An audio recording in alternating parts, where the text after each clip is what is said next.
It's been so much fun. This has been so much fun. I don't know how we've somehow put a show together in 10 days, but I think this is the perfect show for that. We're all having so much fun. Everybody's so funny. I've been exhausted at the end of the day, and I don't know if it's from the laughter or from like the actual work, but I think it's a combination of both. I first learned of this show when I was a 7th grader. I did a production of it at theater camp. I played Logan Schwartz and Grubinier. This is a reveal. This is a reveal to me right now.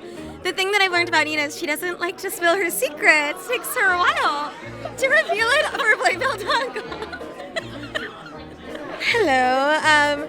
My parents actually saw the production in the Berkshires in 2003 or whatever it was. They loved it. My mom took me to see it on Broadway once it was on Broadway, and then I also played Logan Schwartz and Grubinier in my freshman year at Wesleyan in a basement of a dorm. Someone said in this rehearsal room, there are no skips on this album. Every song is a banger.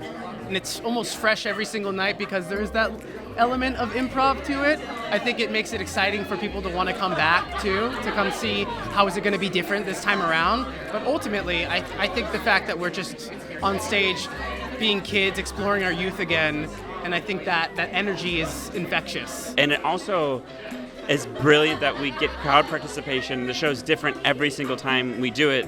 And then you get people like Taran who get to like sort of run it, and hopefully we can all keep up.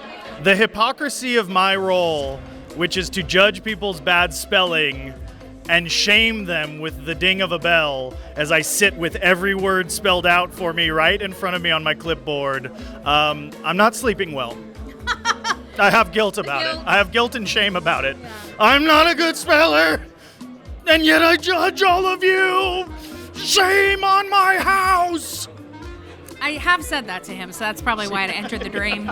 I mean, William Finn has created some of like the most iconic scores in musical theater history, and the tunes themselves are so catchy. I think also something, yes, we talk about the comedy, we talk about like how ridiculous some situations are, but there is such heart, there is such real stakes to everything, and these humans that are on stage, we laugh because they're kids, but then a melody will hit and it like actually guts you. We've cried a fair amount in rehearsals out of the sheer beauty.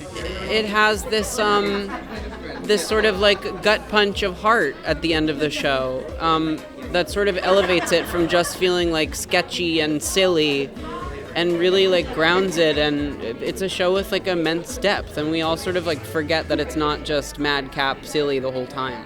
Yes, we're playing these middle schoolers, but they also have depth and can experience things and feelings that we experience as adults, and I think it's just been so nice to be like living in this place. I'm playing William Barfay, and I think the beauty with this show, with almost all of our characters, including William, is that there's nothing you can't try.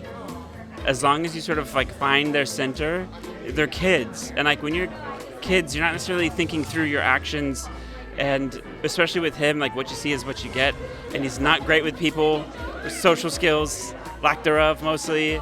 And so it's just been so much fun to get to play. And Danny, our director, is so encouraging of that. I play Olive's dad, Logan's dad, and Mitch Mahoney. Well, you know, cool thing with Mitch is that he's been rewritten for this version, so it's like I'm sort of discovering a new character, which is a lot of fun. And I did the show in college, and I played the same role. Now I'm visiting the show almost 10 years later, and it feels like I have more maturity to bring to it, more life experience, and everything it feels just as fresh as it was. The show doesn't feel dated. I am playing Olive Ostrovsky. Olive is so sweet. She's less obvious of a competitor compared to a lot of the other spellers at the B, but it's been fun to explore. She nonetheless is here to win, and she's very cerebral. She's incredibly smart. She's not just sweet, and it's been fun to find that balance. I play Logan Schwartz and Grubinier, the easiest name in the B. And I have been loving, Nina and I do backup for Leanna's number, I Speak 6 Languages, and the choreo is really fun, and we've been having I always like get excited when that song comes up, which was kind of an unexpected part of the show that is really fun. My name's Philippe Arroyo. I'm playing Chip Tolentino, and Chip is kind of struggling with his adolescence. He's going through puberty, maybe at the worst time in his life. And him in the show, he's kind of navigating what it's like to kind of go into his adult years. I'm playing Marcy Park, and she's a little bit misunderstood. Like, you know those people that, like, she's just incredibly smart, incredibly driven, and very good at things. So then people just assume that she's just, like, cold and unfeeling, and she's so not. I honestly think people like this show because, one, as someone who's been in another show about kids in school and playing sort of different archetypes of people who aren't often represented, I think it means a lot to sort of see parts of yourself on stage like this.